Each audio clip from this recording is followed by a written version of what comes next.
Russian dictator Vladimir Putin has ordered to halt the invasion of Ukraine. At the same time, Putin has rejected Trump's offer to end the war. Meanwhile, Kremlin considers changing its military objectives in Ukraine. So why does Putin announce so-called three-day ceasefire in Ukraine, and why is Kremlin forced to change its military aims in Ukraine? Russian dictator Vladimir Putin has announced temporary ceasefire in Ukraine from May 8th to May 11th to mark the end of the World War II. Ukraine's foreign minister Andriy Sybiha called for an immediate ceasefire lasting at least 30 days, not 3 days. He questioned this decision and said, quote, "Why wouldn't Putin cease fire for at least 30 days?" Putin was also criticized by the White House. It seems like Vladimir Putin is using 3-day ceasefire to prevent Trump from abandoning ceasefire talks. As we know, after the meeting with President Zelensky, Trump published a post criticizing Putin for recent missile attacks on Ukraine. Quote, "It makes me think that maybe Putin doesn't want to stop the war, he's just tapping me along and has to be dealt with differently throughout banking or secondary sanctions. Too many people are dying." Meanwhile, Russian dictator Putin has rejected Trump's ceasefire offer. He's still insisting that Russia must take control over 4 regions of Ukraine if it doesn't fully occupy as a part of an agreement to end the war, according to CNN sources.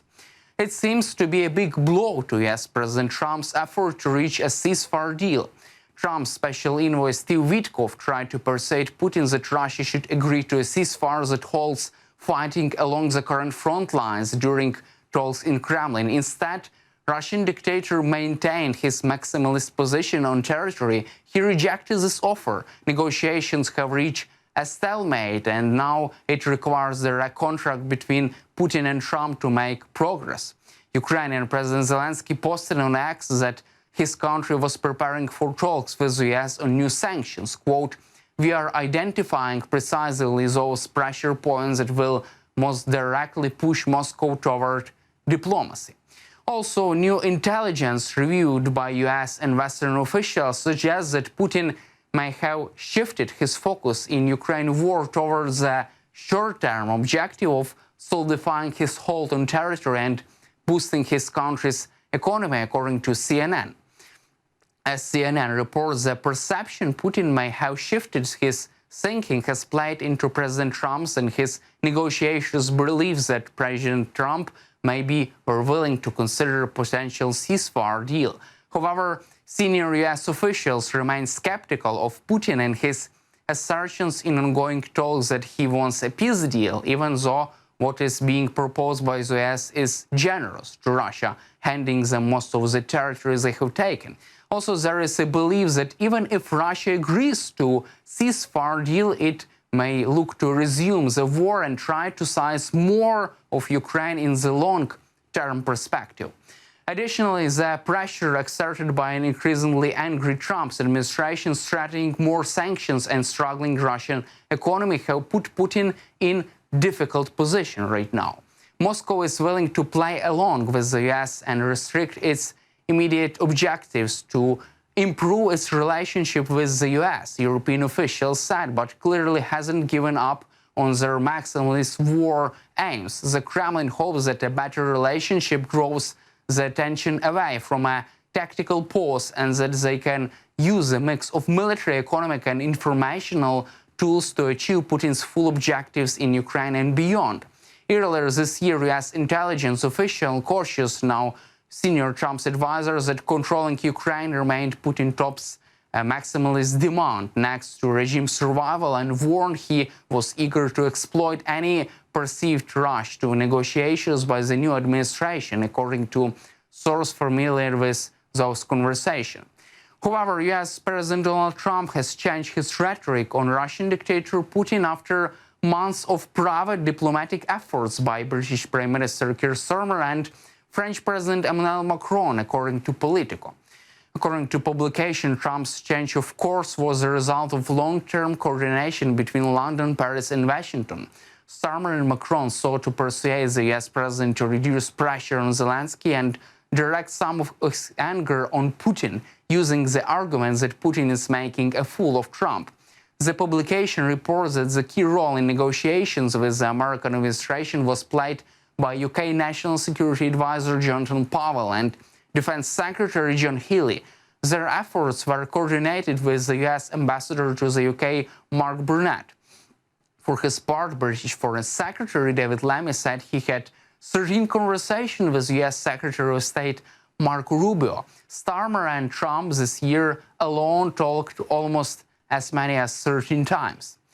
Also, Britain and France, he said, had repeatedly stressed that Putin was disrespectful by repeatedly breaking the ceasefire that he himself had declared. Trump has realized that Putin cannot be trusted. This is what President Macron is constantly repeating and trying to convey to Trump. However, Ukraine and France are now forced to wait anxiously to see whether the US President's tougher stance on Putin will withstand for a while, according to Politico. Also, Stephen Pfeiffer, a senior fellow at the American think tank Brookings Institution, also noticed that Trump had a blind spot regarding Putin and who ignored the US request. Also, for the first time, Trump's administration informed Congress of its intention to greenlight export of defense products to Ukraine through direct commercial sales of $50 million or more, as Kyiv Post reported. The permission, the first of this kind since Trump's return to the White House over 100 days ago, comes just a week after the Trump's administration paused Ukraine aid and all military aid to Ukraine, leveraging US influence to end the war in Ukraine rather than use the diplomacy. Also, Congress, in its last aid package for Ukraine, had approved over $1 billion worth of arms for Ukraine under the previous Biden administration. The $50 million sale license notice, first seen by the Kyiv Post and was submitted to Congress via the Arms Export Control Act, a law that authorizes US President to control the import and export of defense articles and services, according to formal notice sent to the Congress from the State Department. Meanwhile, the US State Department says that the United States will change its approach to efforts to stop the war between Russia and Ukraine and plans to take a less active role, according to the State Department spokeswoman Tammy Bruce. Tammy Bruce replies that Trump seeks to act primarily through diplomacy and also knows that there are more parts of the world and the whole world needs to be given some attention.